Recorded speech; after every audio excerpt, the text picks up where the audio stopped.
لك مرحبا. لك هلا حسنا. كيفكم؟ تمام الحمد لله. كيفك انتي؟ كيف عمي ومرت عمي؟ الحمد لله بخير. كيفك شذا؟ الحمد لله منيحة. شو لوين رايحة؟ والله على البيت. امشوا تعوا معي. بهالوقت؟ لك إيه عادي لسه بكير. خليني وصلك. لا ما بدها لا توصلي ولا شيء. لك لا ولو هلا انا بوصلك. شذا انتي روحي على البيت بوصل حسنا وبلحقك. ايه مثل ما بدك، بخاطركم. الله معك. والله ما كان بدها. لك والله اشتقت لك واشتقت لحكياتك. تعالي. امشي على راسي ابن العم.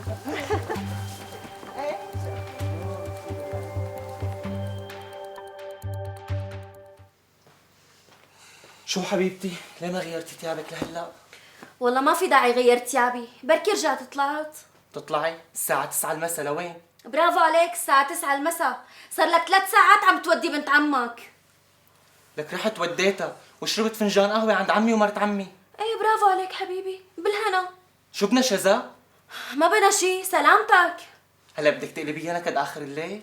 لا هذا ما اسمه نكد، بس معقول انت بتترك مرتك بنص الطريق بتروح توصل بنت عمك؟ هلا من كل عقلك انت عم تفكري بالموضوع؟ ايه من كل عقلي عم فكر بالموضوع. في رجال بيترك مرته بنص الشارع وبيروح بيوصل بنت عمه، لك اقل شيء اللي تعالي معنا. يي علينا يا شذا، شو بك؟ شو بني؟ على فكرة الموضوع كتير كبير. قومي قومي حطي لنا عشاء.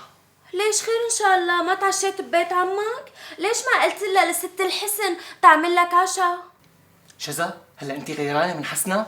اكيد لا، بس قلة الاحترام اللي عملتها لمرتك قدامها قهرتني. قلة احترام؟ ايه قلة احترام، لما تترك مرتك بالشارع هي شو اسمها؟ بنت عمي وصار لي زمان ماني شايفها ورحت وديتها، وين المشكلة؟ حبيبي لو ما في احاديث خاصة بينك وبينها ما بتروح بتوديها لحالك. لوين راح تفكيرك انت؟ بشو عم تفكري؟ ليك لا تجمل القصة لأنها واضحة.